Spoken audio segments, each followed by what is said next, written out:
Diversos líderes religiosos e também irmãos na igreja são ovelhas e em casa são lobos, agridem as suas esposas. Já vimos diversos casos assim e com certeza você também já deve ter visto. Na minha opinião, essas tais pessoas já são pecadores para a morte. Você concorda comigo? Deixa a tua opinião nos comentários. O renomado pastor Silas Malafaia foi acusado de agredir a sua esposa. Será mesmo que isso aconteceu ou é uma calúnia? Assista este vídeo até o final e você ficará impressionado com o que você vai ver aqui.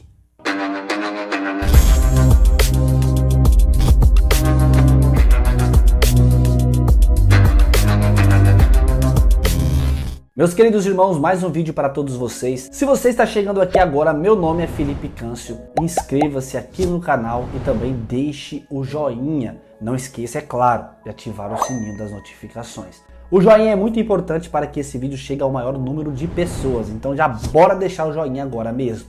Todo mundo sabe que o pastor Silas Malafaia é considerado o pastor mais polêmico do Brasil por causa do seu temperamento e atitude. O pastor Silas Malafaia também coleciona inimigos. Um assunto que entrou em questão há alguns anos atrás foi como o pastor Silas Malafaia trata a sua esposa.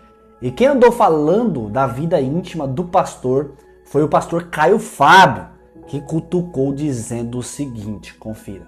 Mas que eu tinha que ser punido, nunca mais poderia abrir a boca na vida, que eu tinha que ficar em silêncio com a bunda num banco de igreja calado pro resto da minha vida, porque eu tinha adulterado, eu tinha me divorciado, e ele é intransigente com isso. Hipócrita, eu não vou dizer os pecados dele nessa área, porque eu não vou dizer. A mulher dele sabe, a família sabe, todo mundo sabe. Estão lá, que sigam, que sigam. Agora, a minha vida está na luz.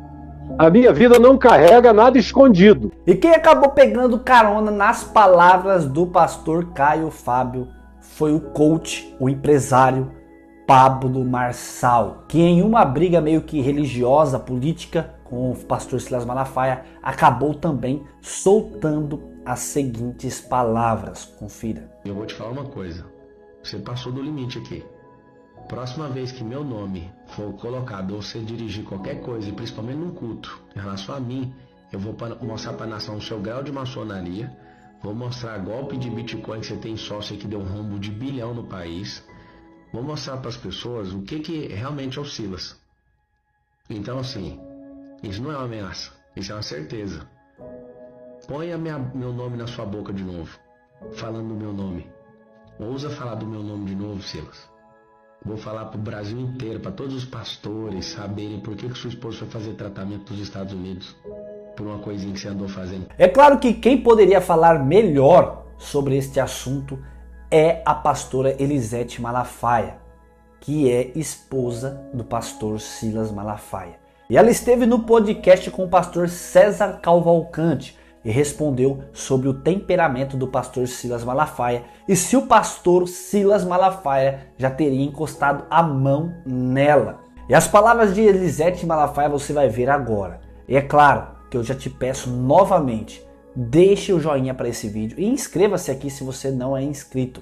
É muito importante ter você aqui. Então, sem mais delongas, bora ver tudo que Elisete Malafaia falou a respeito deste assunto. Como foi? Porque o pastor Silas, ele, muito jovem, ele começou a pregar e era um grande evangelista, pregava e tal. E como foi essa substituição para você como filha, para a igreja, para a família pastoral, na partida do seu pai? Como é que foi isso?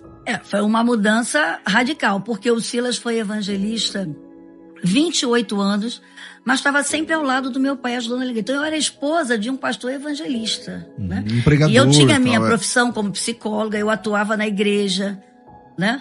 Estava sempre ali, mas meu marido não era o pastor da igreja. Então, mesmo tendo certas cobranças, não era como sendo um pastor da igreja.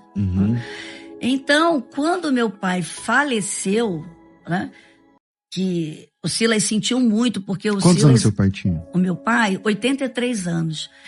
E o Silas foi lá para casa muito novo. A partir dos 16 anos, sabe? Ele começou a frequentar minha casa sexta, sábado e domingo, ele vivia na igreja, porque eu morava do lado da igreja, eu sempre morei em casa pastoral antes de casar, então ele sempre estava lá, envolvido com os jovens, sabe? Na igreja, junto do meu pai. Então, quando meu pai faleceu, né, nós sentimos muito, e o Silas, porque o Silas era muito ligado ao meu pai e à minha mãe.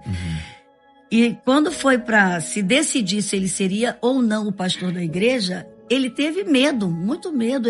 Um dia a gente começou a chorar. Ele falou, Elisete, e eu lembro como se fosse, ele falou, eu não sei se é isso que Deus quer, mas se Deus quer que eu seja pastor da igreja da Penha, eu não vou ser só da igreja da Penha. Eu sei que se Deus tem algo comigo no ministério como pastor, eu não vou ser um pastor local, eu vou ser pastor de uma denominação, né, que eu vou expandir para outros lugares. E se tiver que ser, não vai concorrer nenhum pastor no lugar aqui para ser presidente. Vai Porque ter que ser seus só irmãos eu. tinham irmãos Meus que irmãos também eram diretoria, pastores, sim, mas sempre convivemos bem, graças a Deus. O Silas sempre conviveu bem com os meus irmãos e com os pastores. E foi justamente quando foi se escolher, né? Quando o pastor que era o substituto do meu pai, o vice do meu pai, falou, quem vocês acham que pode substituir o pastor José Santos? Aí foi unânime, todo mundo falou, aqui não tem ninguém para concorrer com o pastor Silas. É o pastor Silas. E a igreja recebeu também ele, né? Muito bem. E aquilo foi um alívio para ele, porque ele falou, se alguém se levantar eu não vou mais ser aceitar. Mas, por exemplo, e foi uma mudança muito, porque o pastor... Foi uma mudança radical. Foi radical. Pra ele, pra mim, pra igreja também. E como é que foi isso aí? Perdeu mesmo nessa mudança? Será? Não perdeu, não. O pessoal já conhecia. O pessoal já conhecia, porque o Silas pregava muito na igreja, né? Tava sempre lá, então mudou no sentido da visão, que mudou totalmente, né? De expandir a igreja, até do jeito do Silas liderar. O meu pai era um homem muito calmo, pacífico, aquele pastorzão que tava... Uma pergunta, como é que é ser esposa do pastor Silas Malafaia? Porque esse cara é polêmico. Ele é aquilo ali que você tá vendo também em casa. Esse jeito.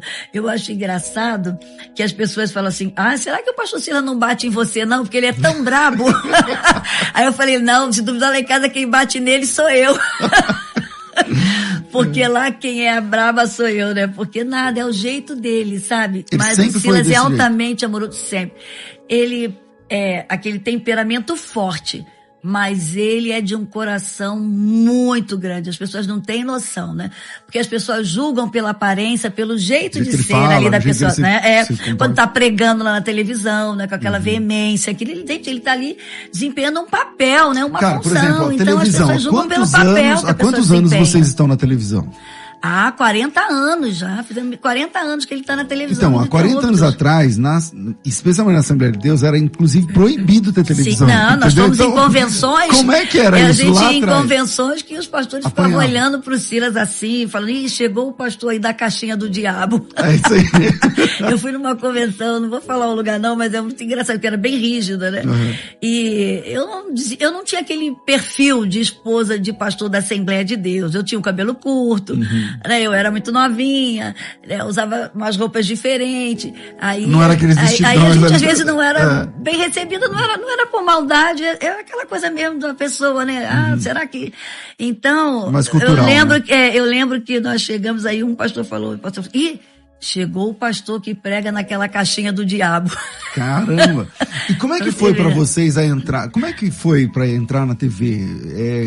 Já que nenhuma Assembleia de Deus tinha. De onde veio essa ideia? Essa ideia, o Silas assistia o Jimmy Swaggart pregando. E ele conta isso num testemunho que ele estava assistindo na sala com meu pai, né? E ele era novo ainda. E um dia ele falou, pastor, um dia eu vou pregar aí. Aí meu pai falou assim, sonha, meu filho, sonha. E ele falou, não, eu tô sonhando. E ele entrou, e eu lembro quando nós já éramos casados, eu estava grávida do meu filho Silas tem 41 anos, e eu trabalhava na caderneta de poupança letra, e ele trabalhava na Bitne vendendo toalhas, lençóis, ele saía de casa com uma mala enorme, né? Vendendo, sabe, coisas de casa. E aí ele chegou, e ele falou comigo, Elisete, eu tenho um chamado de Deus. Eu falei, eu sei. Mas Deus está me chamando para pregar na TV. E aí ele falou assim, e eu vou viver pela fé do Evangelho. e eu vou querer que você saia do emprego. Eu falei, mas Silas, né, naquela época ele já estava ganhando da igreja um salário mínimo. Aí eu falei, mas eu que pago o aluguel, porque eu sustentei minha casa há muito tempo, enquanto o Silas estava vivendo, pregando, com um salário mínimo, né? Eu trabalhei 12 anos na caderneta de poupança. E o salário mínimo não dava. Não dava, e eu pagava o aluguel, e eu pagava algumas coisas. E quando a gente estava apertado, ele sempre fala isso nas mensagens. Tinha a casa da minha mãe, a casa pastoral, tava lá almoçando, lá. jantando depois do culto, comendo, e era o meio que a gente tava junto ali também, né? Então, durante muitos anos, nos apertos da nossa geladeira vazia. E o segredo eu quero dizer para você que tá aí me ouvindo, né? Se Deus te chamou para algo no ministério, que você coloque a sua fé em ação, que você nunca reclame, que você nunca murmure, que você confie que Deus vai suprir todas as suas necessidades, Glória né? a Deus. Porque Ele supre mesmo, e Ele supria. E aí, Mas, por exemplo, na TV, por exemplo, e a geladeira ainda vazia. sim, aí andando de ônibus, não tinha carro, né? Ele conta isso, que às vezes ele estava no ônibus 350, passeio Irajá, um ônibus que ia pro centro da cidade lotado, ele ali dentro, e os irmãos, ué, você é o pastor da televisão aqui dentro, você tá aqui? Ele fala também que um dia nós fomos em São Cristóvão, na Assembleia de São Cristóvão, ele foi pregar e foi com a Kombi da igreja, aí chegando lá o pastor brincou, tu deixou o carrão em casa e veio de Kombi aqui pra cá. Ele falou, não, pastor, eu não tenho carro, eu tô com a Kombi da igreja. Então, é muito interessante. E por isso que a gente dá valor e a gente tem essa maturidade espiritual para entender o poder de Deus na nossa vida, a graça e a bondade. Isso é muito importante. E aí, o que você achou disso? Caio Fábio e Pablo Marçal estava caluniando Silas Malafaia? Deixa a tua opinião nos comentários. Este vídeo revela as complexas e também muitas vezes turbulentas relações no meio evangélico, especialmente envolvendo figuras públicas como o pastor Silas Malafaia. As acusações e defesas apresentadas ilustram não apenas as diferenças de opiniões e personalidade, mas também os desafios que surgem quando líderes religiosos são expostos a críticas severas e até mesmo pessoais. É claro que levantar falsas acusações contra alguém, especialmente um irmão na fé, pode causar danos profundos e duradouros. Nós devemos ter cuidado e ser cautelosos com as nossas palavras, é claro, e devemos verificar a veracidade das informações antes de caluniar o próximo. A Bíblia nos chama a viver em verdade, evitando julgamentos precipitados, como fez o pastor Caio Fábio e também Pablo Marçal. Como cristãos, nós somos chamados a edificar uns aos outros e buscar reconciliação em verdade. Este vídeo, com certeza, amados, ele nos incentiva a praticar a empatia e a justiça em nossas interações diárias. É claro que nós não podemos jamais descartar que existem sim pastores, pessoas públicas, crentes, católicos, evangélicos que agridem as suas esposas dentro da igreja são santos imaculados. Existem sim. Porém, na minha opinião, como já disse no início do vídeo, estas tais pessoas que cometem esta atrocidade já perderam o caminho do céu faz muito tempo e vai para a condenação eterna. Você pode até não concordar com a minha opinião, mas é esta a minha opinião. Se você não concorda ou concorda, deixe aí nos comentários. E não é o caso do pastor Silas Malafaia, conforme disse Elisete Malafaia. Deus abençoe você que assistiu esse vídeo. Fiquem com Deus. Inscreva-se aqui no canal. É satisfação enorme ter tantas pessoas novas aqui se inscrevendo no canal. Deus abençoe a tua vida, que Deus abençoe e prospere teus caminhos. Deus abençoe também os novos e também os antigos que nos seguem desde o início do canal. Deus abençoe a sua vida, que Deus possa prosperar os seus caminhos. E também ficam com Deus e até o próximo vídeo, se Deus quiser.